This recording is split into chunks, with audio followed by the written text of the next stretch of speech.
So hi everyone, I'm Dr. Olivia Campa. I'm a faculty member at the University of California, Davis. Thank you so much for inviting me and this group to come speak with you.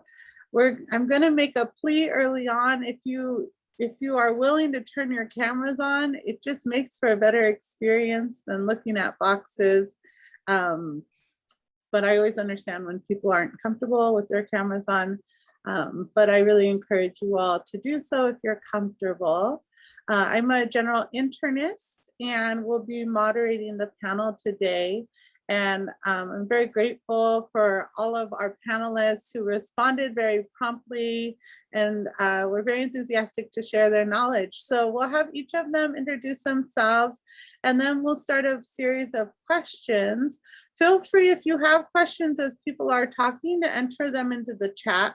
I do have some questions that we can start out with, but this panel is for you all. So we really want to be able to show up and be present for the information that you all need.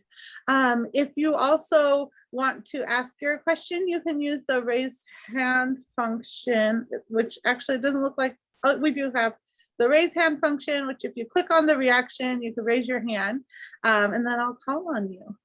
So maybe Dr. Rogers, if you want to start, give us a brief introduction and tell us a little bit about you. Oh, certainly. I'm Susan Rogers. I am a general internist. I went to the University of Illinois in Chicago. I did my training at what was then Cook County Hospital. It's called Stroger Hospital of Cook County now.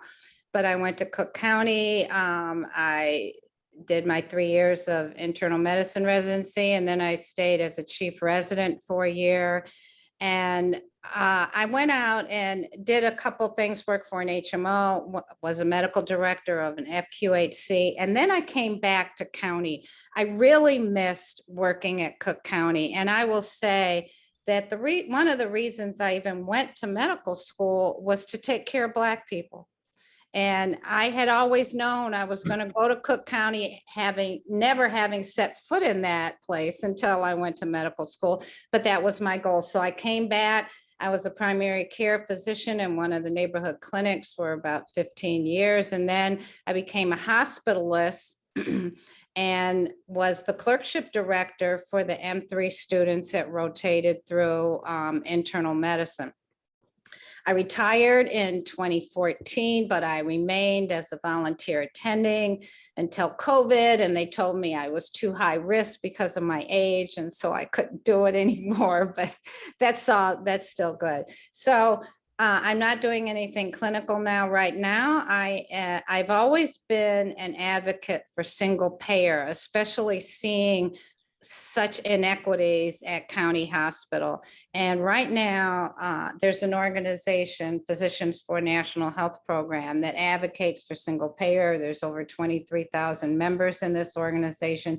We're national, and I became president last fall, and I will remain president for another year. So I've been actually busier than when I was as a hospitalist, being president of PNHP. So that's what I'm doing. And I'm still in Chicago. Thank you, Dr. Rogers. Dr. Blanco, yourself? Sure. Hi, everyone. My name is Dr. Irene Blanco. I went to medical school at the Albert Einstein College of Medicine, went to residency at Weill Cornell in New York. With actually the illustrious Dr. Wheeler. So we were so excited to reconnect. And then I came back and I actually did a fellowship in rheumatology where I did medical school at Einstein, and I've stayed on since at Montefiore, kind of for the same reasons as Dr. Rogers stayed on. It's really, I wanted to work with under-resourced populations that have the rheumatic diseases. I am the Rheumatology Fellowship Program Director at Monty, and so we use ERIS extensively. So I know the ins and outs of that wretched program, unfortunately. And I'm also on the core faculty for the internal medicine residency. And I do a whole bunch of other stuff too, but let's talk about IM for today and hopefully convince you all to do rheumatology. I love the rheumatology passion. Dr. Wheeler, do you want to go?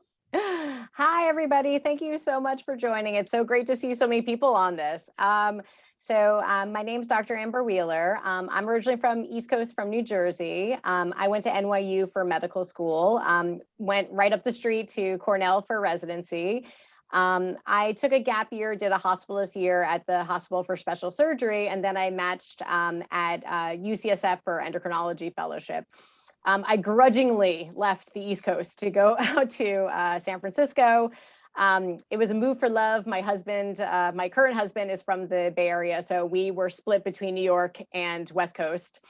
So I matched, so the decision was made for me, and I've been out here now for 10 years, scarily. So I did 3 years of fellowship at UCSF. I stayed on as assistant professor and did research for a year and a half. So if anyone's interested in a research career, I realized that even though I thought that I wanted this research career as I was kind of going through my training, suddenly I'm 75% research and realized that I really miss seeing patients, and it wasn't really for me. So I saw that they were advertising for this job at Kaiser. I did not know anything about Kaiser Permanente before I came here. It was hard for me to leave the ivory tower and go to Kaiser, knowing not that much, but I am thrilled with the decision I made. It's really a very welcoming and really interesting organization. Like, I've really been able to kind of create this career for myself here that I didn't really know existed.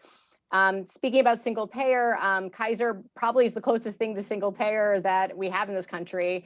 It's an integrated system where we're an integrated insurance, hospital, and healthcare system. So everything is together. So that gives us a really interesting perspective on how to deliver care to patients. There's a huge health equity and health disparity piece where we can hone in on different metrics like African American hypertension, Latinx A1C. So colorectal screening for all patients. So we're very driven by outcomes and also by inequities that are in our patient population. I'm part of the core faculty here for the internal medicine residency. So we screen all of your applications, read all your personal statements, and I interview as well, and host the diversity night, which has the worst title, but it's at least just to get to know here. And I'm also doing our equity, inclusion, and diversity curriculum for the residency program. Awesome. Thank you, Dr. Wheeler. Dr. Fernandez. Hello, everyone. I'm Helen Fernandez. I'm Colombian American from New York, and I actually trained both in medicine and pediatrics. So I'm a med peds person, so I'm invading a little bit here. And because I couldn't make a decision, I also then decided to subspecialize in geriatrics and palliative care. So and eventually decided to practice geriatrics and palliative care. That was not my intent. I was going to do the whole spectrum from cradle onward, but really got interested in vulnerable older adults and those with serious and chronic illness. And I am program director of the geriatrics program here. Also created an integrated program in geriatrics and palliative care. So we have 11, I started it 10 years ago, and now it's disseminated to 11 other institutions. And I have a robust outpatient practice in East Harlem, as well as I still do some inpatient. I interview for faculty within internal medicine and peds, and I also do a lot of training in rural areas. So I do a lot of boot camps and travel a lot for Indian Health Services and VA-based, home-based primary care. So I've been to the Aleutian Islands, as close as you can get to actually seeing Russia, to New Mexico, to the state of Washington. And that's been kind of what's really been cool, is this opportunity not only to have my practice, but be able to teach others these core skills, both in geriatrics and palliative care. And I'm really excited to be here. I screened a lot of applications. We actually have 33 fellows, which is the biggest fellowship. And so I'm know ins and outs, like was said before, of Eris. So happy to be here and happy to talk to you. Great, thank you all so much. So for those of you who just joined us, if you have questions, you can drop them in the chat. You can raise your hand and you can ask your questions. Oh, we already have one, great. So is it Moni-san? Do you want to go ahead and ask your question? Yeah. Hi, everyone. My name is Moni-san. I'm a fourth-year student at Touro in New York City. So I started reviewing some of the program that on the top of my list, and some not really listed diversity, equity, and inclusion statement. And I was wondering how I can initiate that conversation when it comes to time of interview.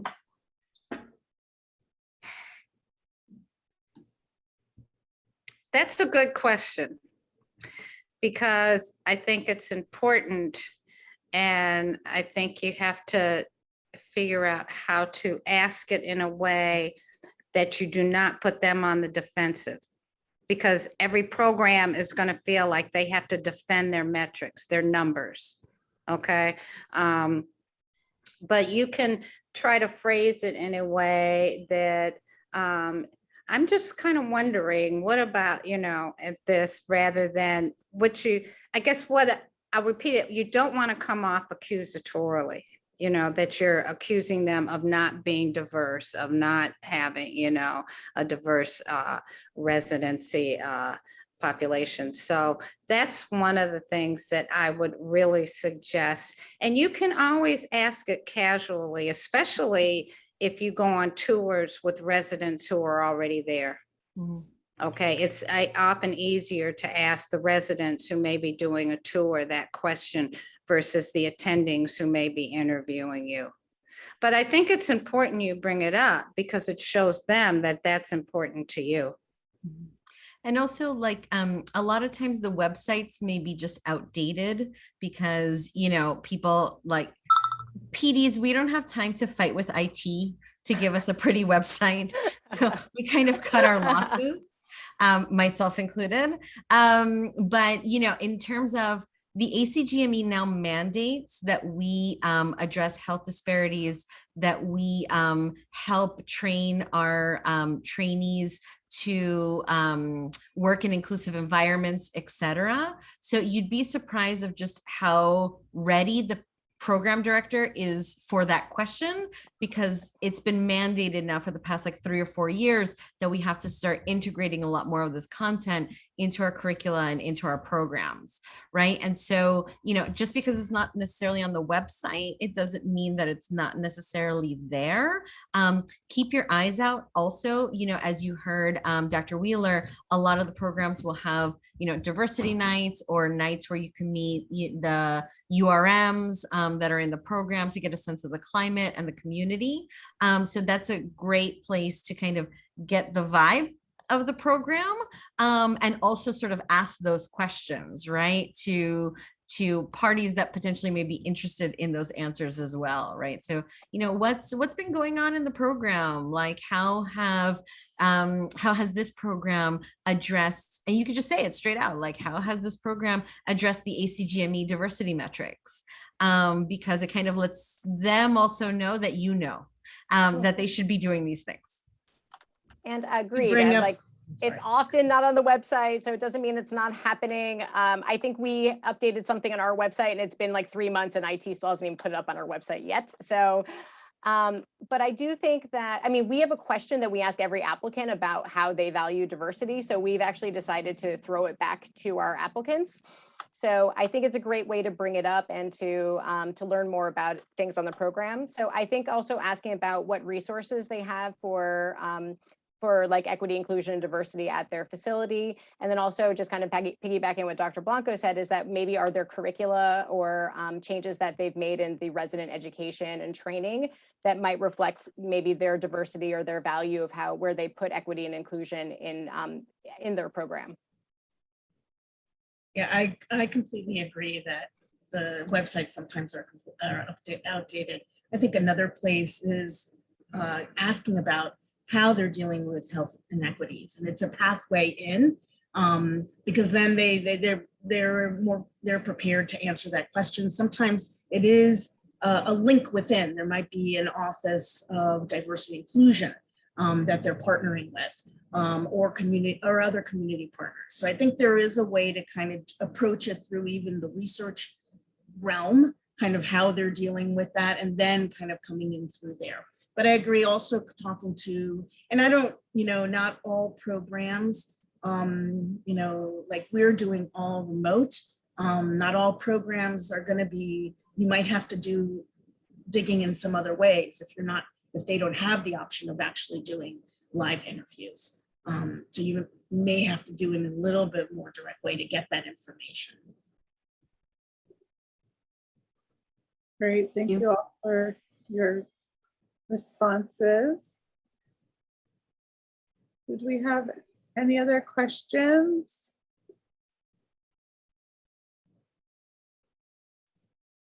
We have one in the chat. How will programs use a new supplemental application component, signals, geographic preferences in their screening and interview processes? That's going to be a really, really interesting question. So now remember that 50% of the IM programs did not sign up for the supplemental, right? So it's really now 50-50, and you can find a list of who signed up for the supplemental on the AAMC's website, right? So if you go to the supplemental application form link, it'll have a great webinar there that I actually just watched recently, so I could help advise the students at Einstein as to what to do with the supplemental. The supplemental in essence has all of the same content that is in actual regular ERIS. But because ERIS is set up in such an annoying way, and the PDs here can attest to this, we just can't search for those things, right? So the supplemental in essence is a boiled down synopsis of your full ERIS, right? So it highlights in essence up to 5 pivotal experiences that you've gone through, right? That you want us to know about, right? So you pick the 5 most important that are on your regular ERIS.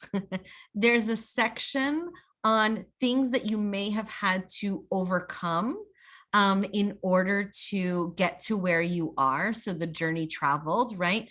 That you would have talked about in your personal statement. If you have had to take a leave of absence for any reasons, it would have been in the little leave of absence box. So now it's in that box, right? In terms of the signaling of the geographic area, what a lot of people used to do was put it in their personal statement, right? Like, like Dr. Wheeler said, because why would a West Coast program potentially look at her if she's so ingrained on the East Coast, right? So in years past, she would put in her personal statement, listen, my husband's from the West Coast. He's going to leave me if I don't move. Like, I really got to go. He's making me move back to the West Coast. Like, my bags are packed, I'm ready to go, right? So that way you can signal to the programs, hey, there's a real reason. So not only do you signal, right? You're like, hey, I'm really, and you could pick up to 3 regions, I think. And Amber, correct me. Yeah, you could pick up to 3 regions. And for example, if you pick, let's say, West Coast, only the West Coast will see that you signaled the West Coast. So any East Coast programs don't see that you signaled the West Coast. The West Coast programs can see that you signal. And when you signal, you write a little box, right? You're like, hey, my spouse, I'm from the West Coast originally. I really want to move back to the West Coast. Please, please, please, please, please. And they're like, oh, hey, this is a great applicant who would actually move across the country for us, as opposed to us being PDs trying to guess, well, would she really come back here? Like, where in her application does it say that she really wants to go across the country? Now, how programs will actually use this, we have no idea, right? This is literally year 1. So I feel like PDs in some programs will address it in a completely different way than PDs in other programs.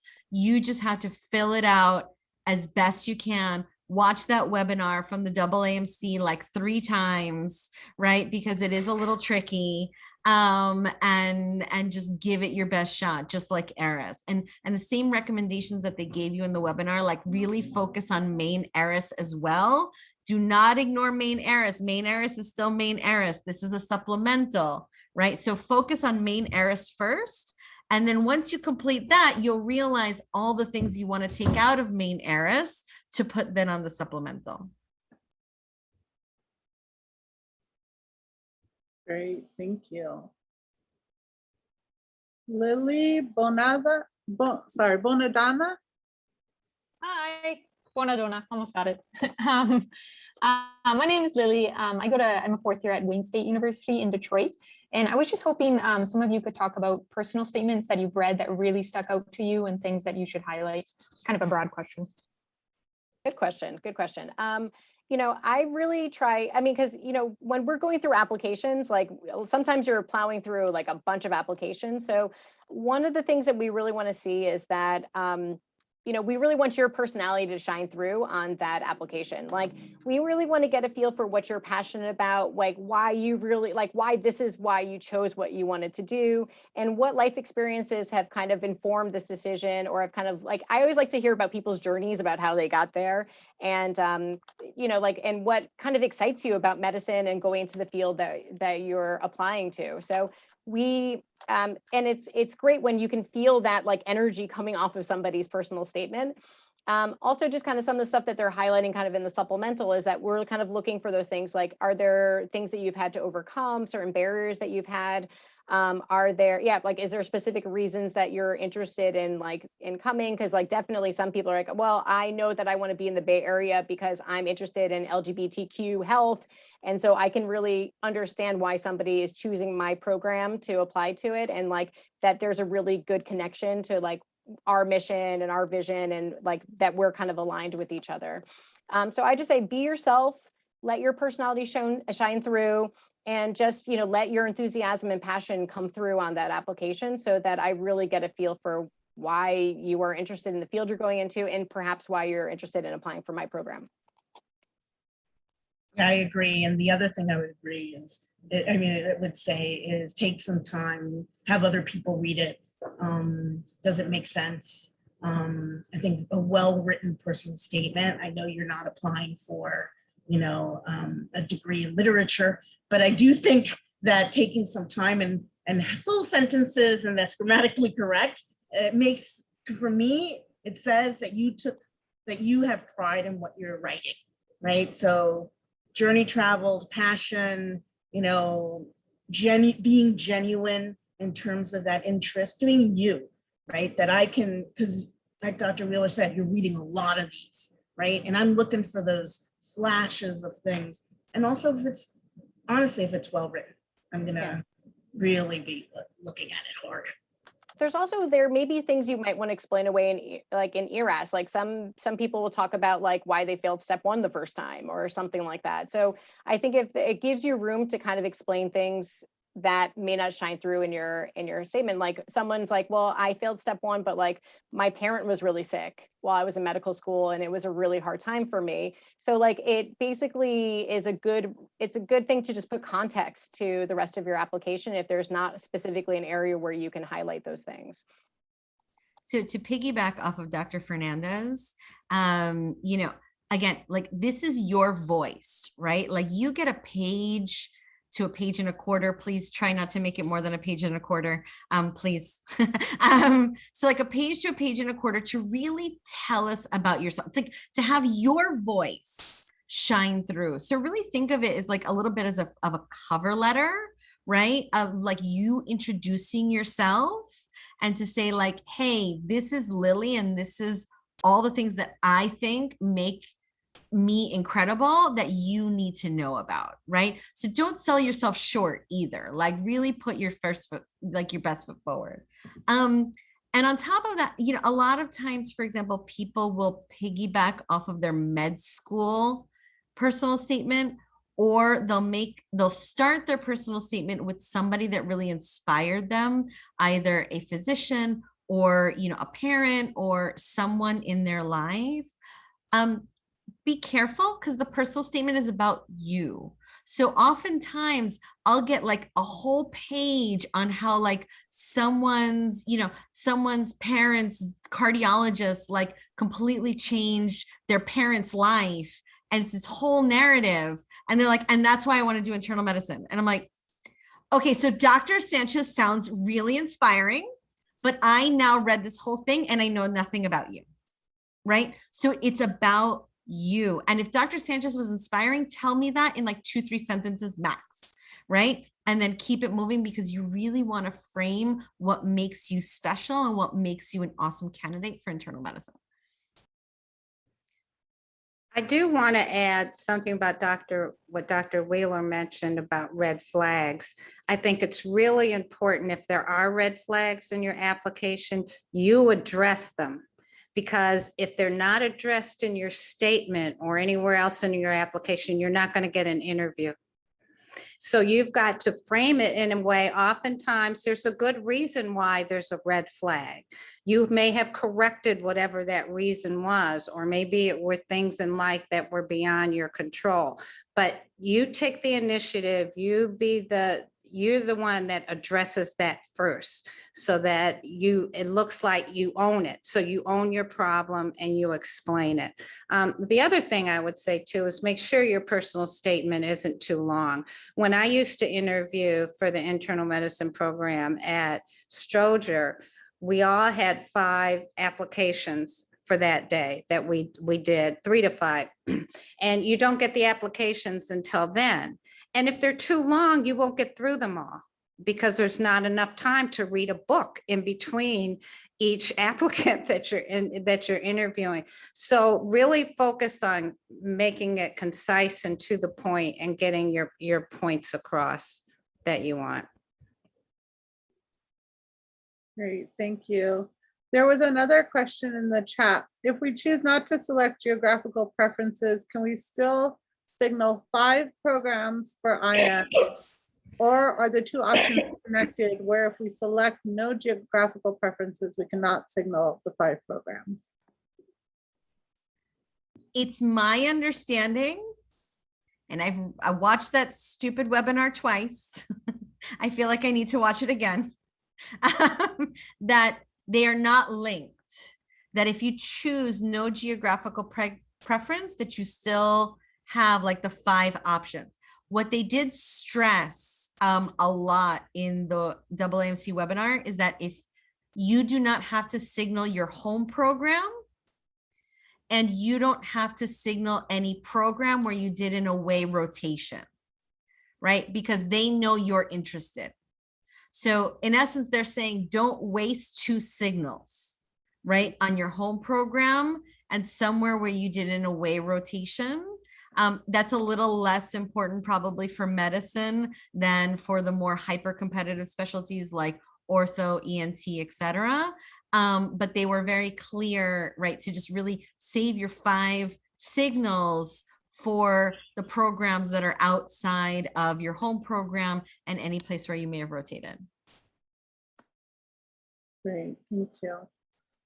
I think I put the link to the webinar in the chat. Hopefully that's the correct one. We have another question from the chat from Demarius. Do you all have suggestions on how to make experiences stand out without being overly wordy? I think about context. So like a lot of times, if there's a particular experience that you went through that really brings together parts of your personal statement and your journey, like definitely try to highlight it there. So I think it's a good spot for it where if you're like, I did this research project and I was really passionate about it, or I'm really passionate about health disparities, and like that is your spot to like bring it into your story.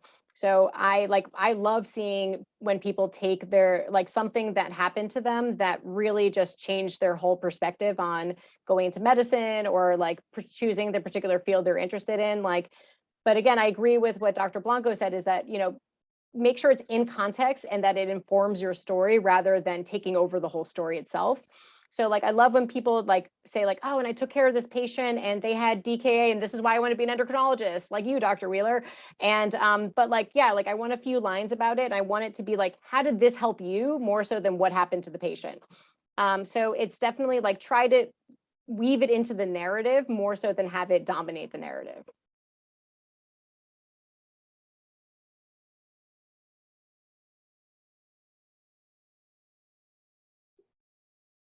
Susan, you're Susan, muted. you're on If mute. you're muted. I'm sorry, I've only done 1,000 Zoom calls before, so I didn't know, but one of the things you can do is try to link that experience to what your career goals are and how it links up.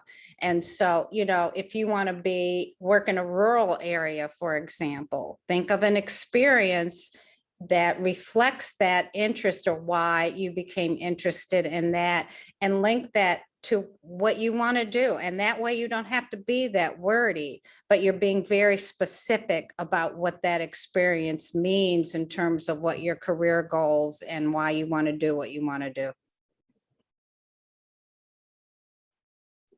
And that dovetails into a question that was in the chat about what do PDs look at first, right? And so I'm definitely looking at that personal statement and that program and your MSP.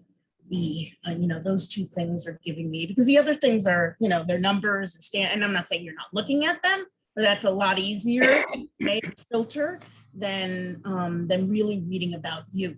That's not just going to come out with the grades and all of that, but more what your interests are in the field that you've chosen and why.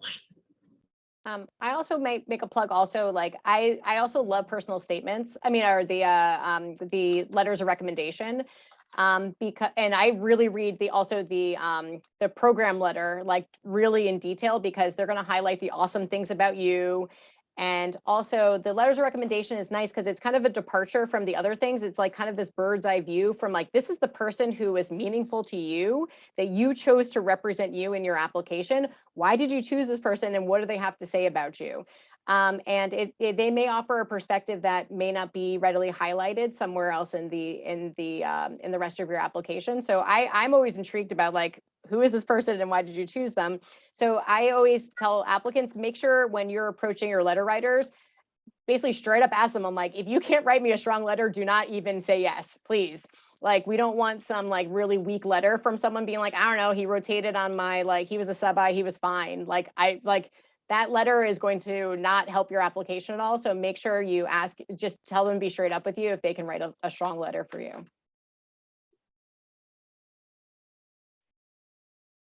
All right. That's an excellent point that, you know, I want to reemphasize. And another thing that's useful too, in getting people to write letters, if someone has a title, if somebody is in charge of something or something like that, it doesn't matter how smart they may be or what a great clinician they are, because that if someone has a title like the program director or a clerkship director or something like that, it carries more weight because they've interacted with more students, they've seen more, and so they have a better frame of reference when they're writing you a good recommendation. It's nice if they can say, this is one of the better students that I've ever worked with after being here for 10 years or something.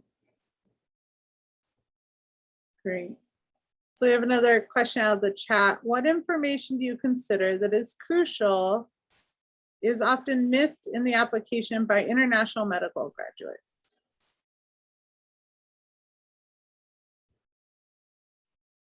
I don't know if much is missed. I feel like it's all there typically.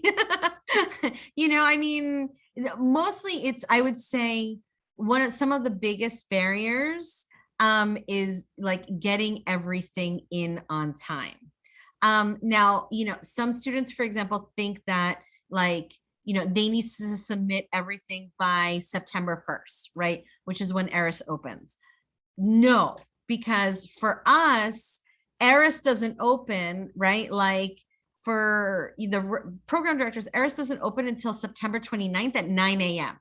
So I promise you at 8:59, we can't see anything. It's completely blank. you're like having a panic attack going, did I forget to register? Oh my God, am I going to get any applicants? What's going to happen? And then 9 a.m. comes, you hit refresh, and then all of a sudden the dump comes in. And as soon as that all comes in, everything is time-stamped 9:29, 9 a.m. So if you submit it on the 1st, if you submit it on the 10th, if you submit it on the 27th, we have no clue. We have literally no clue. But that being said, if you are an international grad, it may take a little bit longer to get your transcript, right? Right now, ECFMG is having a hard time getting everybody to have their observed clinical exam, right? So, all of those things take time. So make sure you start working on those and getting that process going to get all of those certifications in, right? Harassing your letter writers gently, right? But nicely, saying, hey, remember? Because, for example, until the letter is loaded by the letter writer into ERIS, you can't assign them to the programs. So that if on the 29th, the PD dumps everything into their inbox and you only have one letter, then you only have one letter that they can evaluate you on, as opposed to, 3 letters or 4 letters, right? So the closest you can have everything as humanly possible in by like the 29th, 9 a.m. better. I think PDs were constantly refreshing that like first, week. But like after the first week, then you got to start reading these applications and you may not necessarily be refreshing so much. So we may miss stuff. I think that's a great tip about timing, because I think oftentimes applicants don't know how it works on the other end. So thank you so much for sharing that. Let's see here. So this is, how many experiences are too many to know on ERAS? I have a lot because I was a non-traditional student and worked for a few years.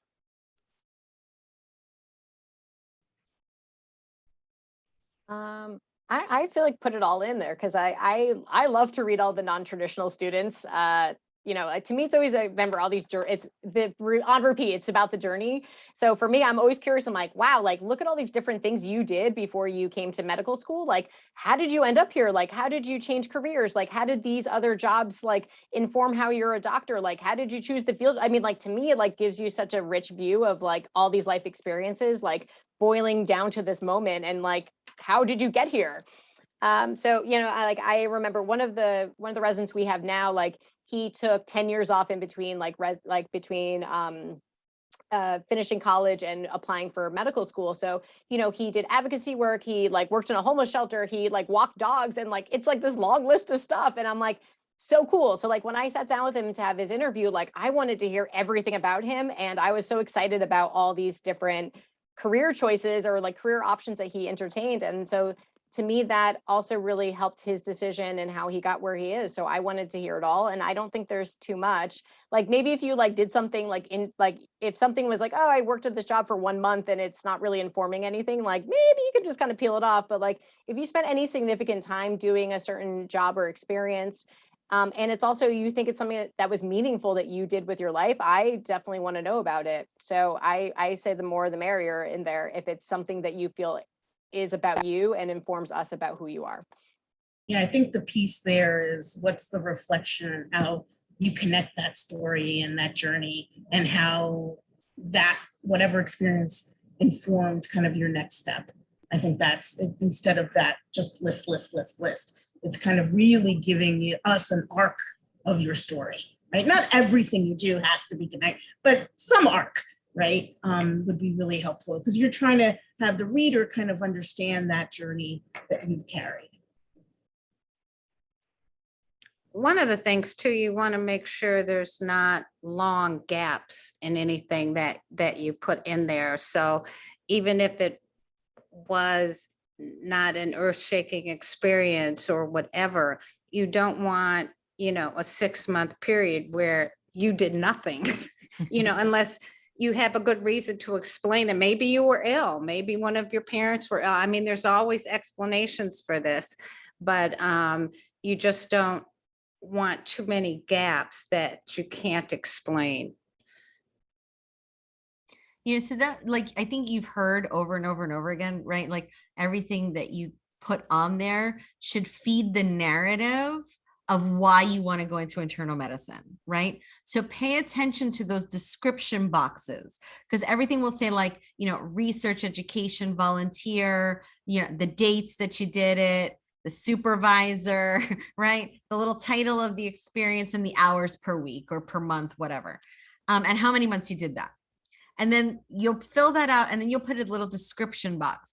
Pay attention to those description boxes. Those are like mini little personal statements, right? Where you could sneak in really great data about how that experience informed your journey, right? So it's like, you know, research, worked under like Dr. Bonadonna, because you're right in front of me. And right, from, you know, September 2021 to October 2022, hours per week 10.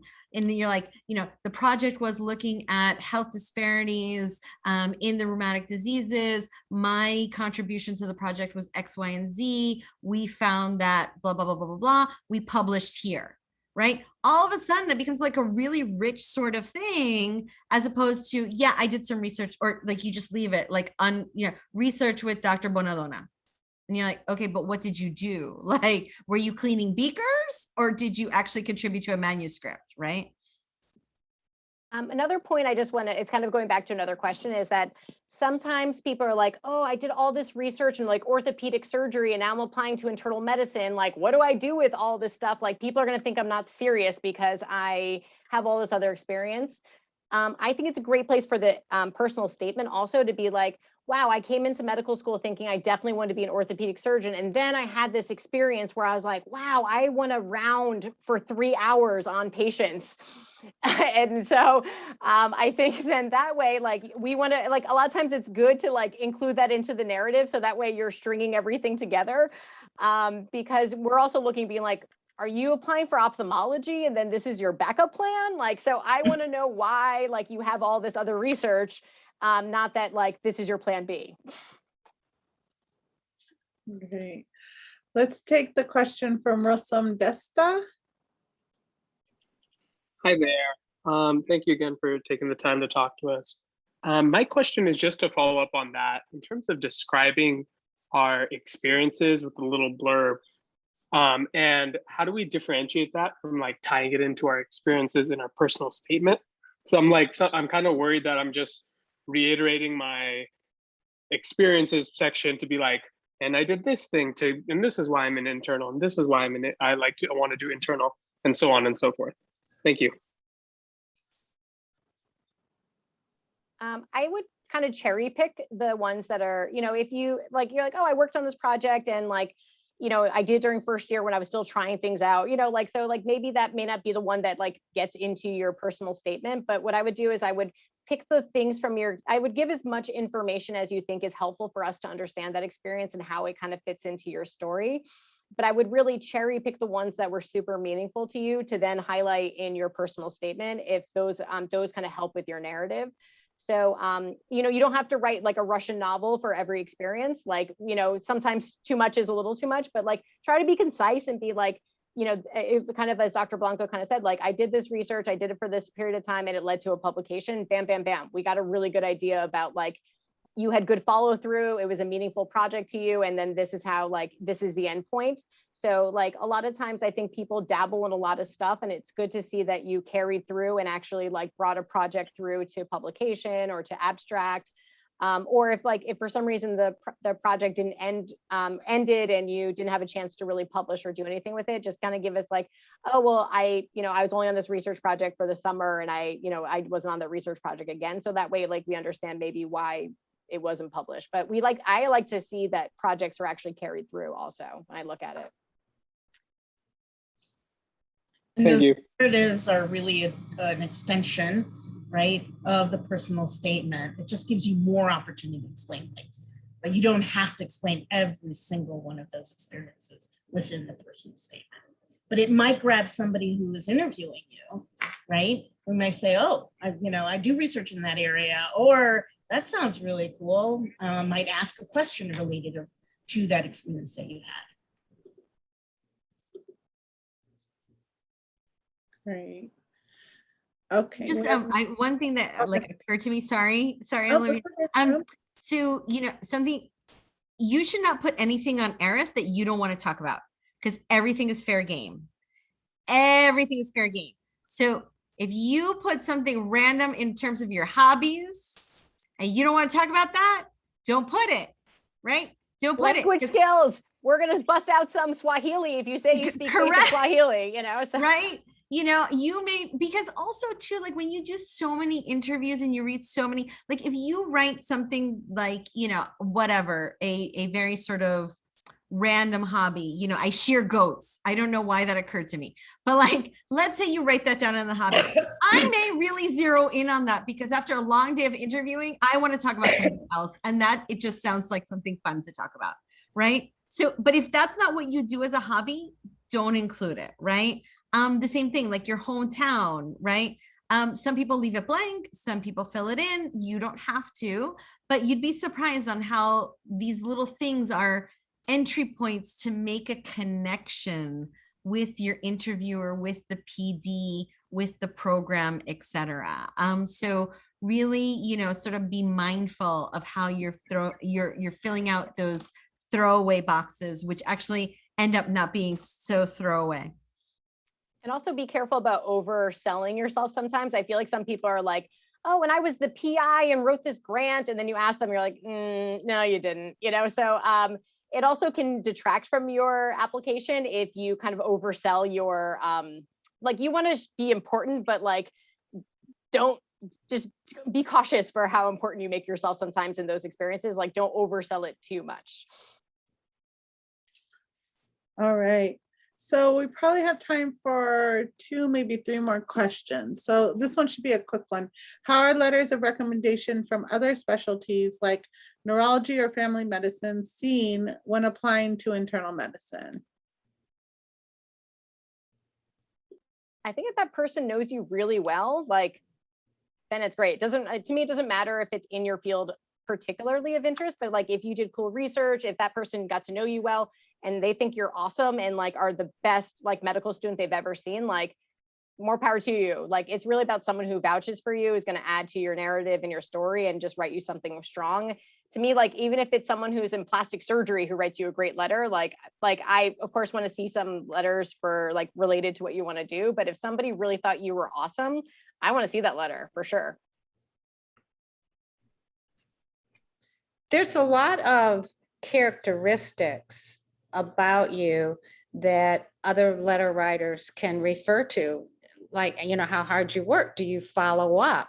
Are your presentations thorough? When you're asked to give a talk about something, those are generic qualities that all physicians should have, so that we all look for those kinds of things. And whether a plastic surgeon or orthopedic surgeon or a pediatrician says that about you, it still is another physician saying that about you, and that's important.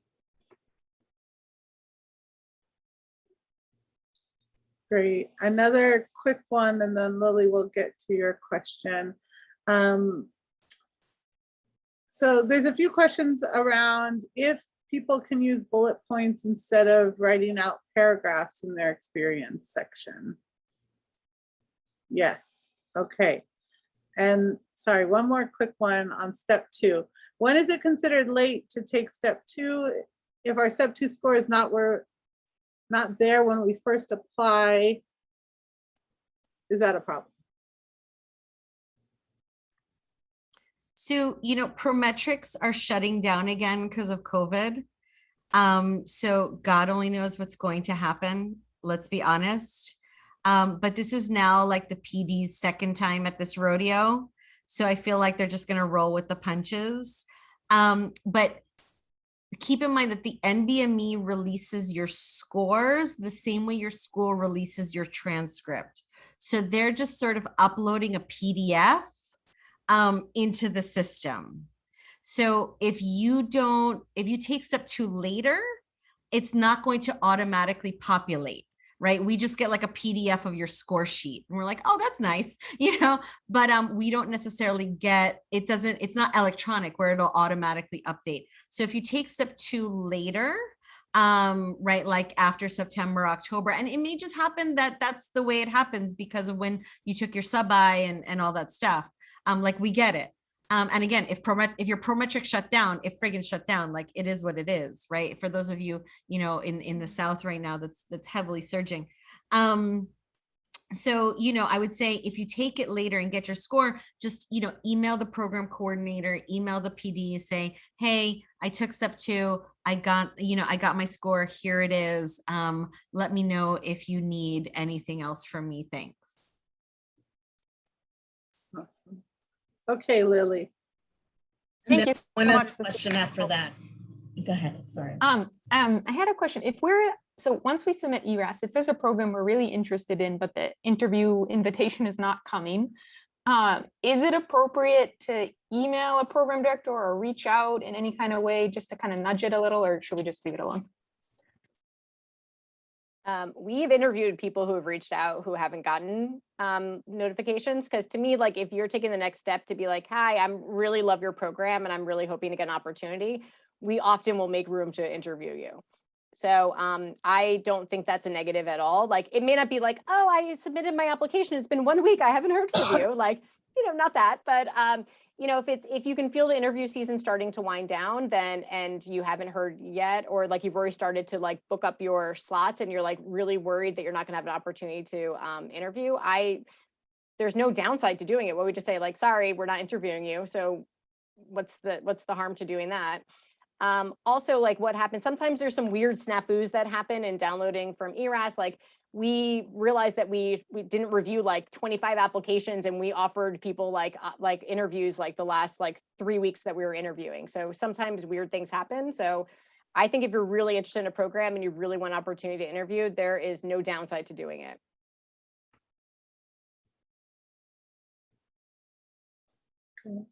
Just do it like once. Don't harass us too much. Dr. Fernandez, did you have? Yeah, there was one question, which is a big question, but the video interviews, I don't want Yeah. So I thought I we think- could end on that. Yeah, on that yeah. question. I think it's a really important one. Yes, I agree. So let's go ahead and we'll do, the question is, any advice on video interviews? And this will be the last question. And after you answer this question, give some parting remarks. Dr. Fernandez, do you want to go first? Yes. One, you treat it like a real interview. I expect that you would be professionally dressed for the interview, good lighting. I know this is like basic Zoom etiquette type of thing. Quiet room, good sound, good, if you can, good internet, or go somewhere where it is a good internet place. And have some water next to you just in case. You can take some notes, have some questions on the ready that you might be interested in asking. And it is a little bit tiring. I one, as the program director, and I know as an interviewee, because you're going through an introduction, then you're going into a series and you're being moved from one room to the other. Then you probably have an opportunity to talk to some of the residents as well. And I know the challenge is getting to really know the place, right? Over this kind of Zoom platform. And I know like people that started one medical school, that started residency, that had never stepped into the place that they were going to start. And that is really, really hard. And we know that. So we try as much as possible to give you a feel of that place, because we know that you're not having that opportunity to really see it. But I think the biggest message is treat it like it is the real interview, like if you were meeting these people in person. Totally agree. Do not give any distractions like of why we would, I've had people with like bad internet, it's freezing every 2 minutes. Like, don't give us any distractions for why we're not taking you seriously as a candidate based on like really minute things that shouldn't like set you aside. The big thing with it, yeah, it's definitely a marathon, because you're hyper focused on sitting in the camera and looking at your interviewer. At least our program, we have a lot of videos and a lot of resources that we put on our website. It's nice if you've gone through most of those things to really get a feel for the program. Like we spend a lot of time putting it up there, and that way we can focus on talking about other things. And that way I think we're trying to give you a feel of what our program is. And I think that's putting our best foot forward. So we hope that at least that you look through the content that we put on our applicant website, so that you can understand better what kind of program we are.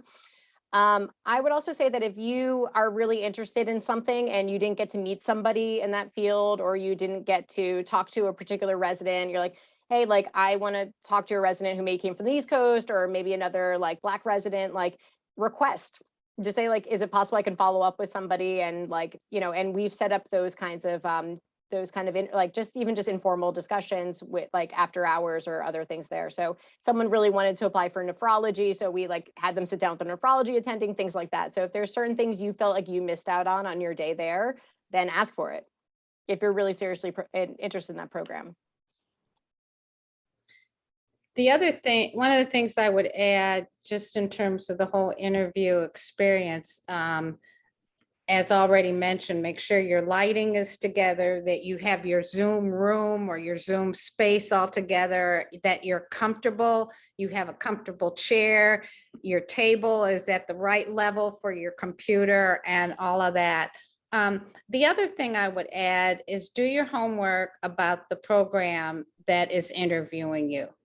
And people like that. They like to know that you've looked into the program. Let's say you're going in internal medicine, eventually you want to go into GI, and let's say you like inflammatory bowel disease. Make a mention of their inflammatory bowel disease clinic, because that's what you're interested in. It shows the interviewer that this person wants to come here because they've taken the time to look into our program. And that really goes a long way. And plus it's helpful to you because you need to know these little nuances about programs. Just because the program is at Mass General doesn't mean it's the program for you. If you want to work in rural Indiana, you probably don't need to train at Mass General because they want you to do research, and that's not going to make you the best doctor in rural Illinois. So think about what your career goals are and what's going to prepare you, and how that particular program is going to prepare you for what those goals are. So I put into the chat a little document that I made for the medical students at Einstein last year, because fellowships interview before the residencies. And so it's very colloquial. It's what the tips that I did for the medical students. So they're my tips to you, so you can download it there. And yeah, like somebody had nudes in their background while interviewing. Like, don't do that. Right? You don't want to be that person. But that being said, some programs are going to be much more tech savvy than others. Okay. So for example, we do one big Zoom with breakout rooms, et cetera, to keep everybody linked. Some programs may send you multiple links, right? So I would say if you don't use an electronic calendar that can be saved in multiple places, i.e., your phone, your email, etc., get used to using one now, right? Because you want one of those calendars that, like, if you lose the piece of paper, you don't have the links. If you lose your phone, you don't have the links. So you want something like, for example, like the Outlook calendar. So once you get the invite, you could put it on your calendar, but you could put all the Zoom links, right? Because you may be interviewing at 1 with the PD, Zoom link 1, at 1:30 with the APD, Zoom link 2, at 2 o'clock with, Dr. Wheeler, Zoom link 3, at 4 o'clock with Dr. Fernandez, Zoom link 4, and then the happy hour with all the residents at 6, Zoom link 5. And you're like, if you're going back and forth to your email, that's a friggin' catastrophe, right? You want to be able to just open your calendar that day, you look at the time, you click the link, and boom, you're in there, right? And plus, if you get cut off, you don't need to look for a piece of paper that has the link. You just go back into your calendar and you click it again. Some people will use Teams. Some people will use Google Meets. Some people will use Zoom. Some people use WebEx. So, right. So have all of those ready to go and on your phone and or on your desktop, right? So that way, no matter what, you're not sitting there like downloading it 3 minutes before the Zoom. And if you, most of us will use Zoom. However, there are other platforms that are exactly the same, but most of us will use a waiting room. So just to be safe, log on and hang out in the waiting room for 5 minutes, right? The program coordinator, who's probably on the other side coordinating all of this, can see you. She's just not ready to talk to you yet, right? Or he's not ready to talk to you yet. So they're kind of gonna, ignore you for a little while, right? They're like, okay, Kimberly, we see you, you're there. And then they'll let you in, but at least because then you can see if your mic is working, or if you need to call in, you could check your hair to see if anybody, anything's sticking up. You can see if like your ties askew, etc. So it gives you that like 5 minutes to kind of center yourself. It's kind of like standing outside the room before you walking in, right? You're like checking your teeth in the glass of the window. It just gives you a little pause before you go into the interview. Awesome. Thank you so much to all the panelists. Thank you to everyone who's attended the webinar. Any final closing remarks from the panelists? I'll say have fun, because people are so nervous sometimes that most of us aren't out to get you. So we just really want to meet you and see if you're a good fit for us and if we're a good fit for you. So we're not trying to do anything to make you feel scared or nervous. So just be yourself, be relaxed, ask your questions. I know that, this is your chance to audition us and we want to answer all the questions that you have. So I think don't hold back. If there are things on your mind, if you want to get a feel for something, just go for it. I think Dr. Rogers mentioned maybe Mass General isn't the right place for you. So I think, sometimes you might want to choose the feel of the program over the name of the program. So I think that there are so many great programs that get overlooked just because maybe they don't have the same name recognition. So if you want to be in a particular area because you're close to family or you're close to your other support system, check out all the programs that are close by. And you might kind of stumble onto a hidden gem you didn't realize existed. And I would say just be yourself. And I think we'll love you if you are putting out a very authentic and genuine foot forward. Great, And know that you are valuable. Know that we are auditioning you as much as you're auditioning us, right? And I think, as Dr. Wheeler said, being very authentic, and there's a program out there for you. The fit will happen, and we want you to have as much fun as we're having. And I have to say, even in the Zoom kind of arena, I've gotten to meet more people. I think I've interviewed more people because of it. And I think it's great for all of you to have that capacity and bandwidth to look at programs maybe you wouldn't have looked at before. And I would suggest to don't rank a program you don't like, because you could end up matching there, and it's not going to be a good experience if you already don't like it. So don't use it as a fail safe. So to make sure you match somewhere, you don't want to go someplace you don't like. Yeah. I don't know if I have much more to add. You guys will be surprised just how chill internal medicine residency, if you've gotten to the interview part, now it's just for us to kind of get to know you, you to get to know us. And it ends up being pretty laid back and conversational more often than not, where we just really want to get to know you. And we hope that you get to know us and we can kind of see, if we fit together, but it's otherwise it's fun.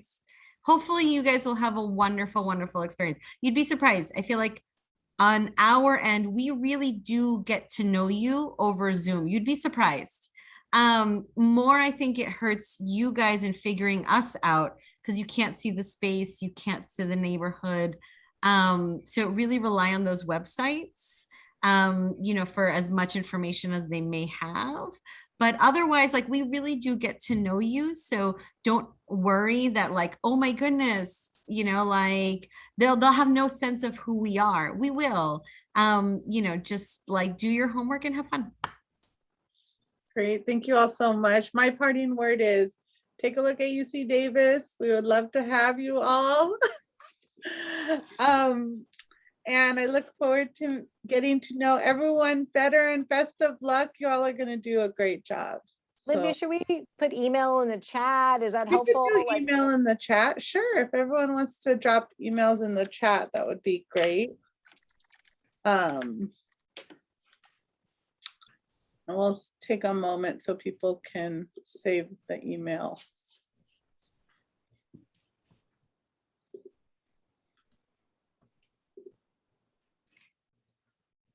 remember, you're going to be with them every waking hour for 3 years. Pick a program where you think you like the people and want to hang out with them more than you hang out with your family, your spouse, your kids, your parents. This is your family for 3 years. So choose wisely. Make sure the call beds are comfortable. Lay on. So much time sleeping in the call bed. Kaiser has nice call beds. And the other thing, look and see how happy the house staff is when you interview, because if they look miserable, you're going to look miserable if you're there too next year.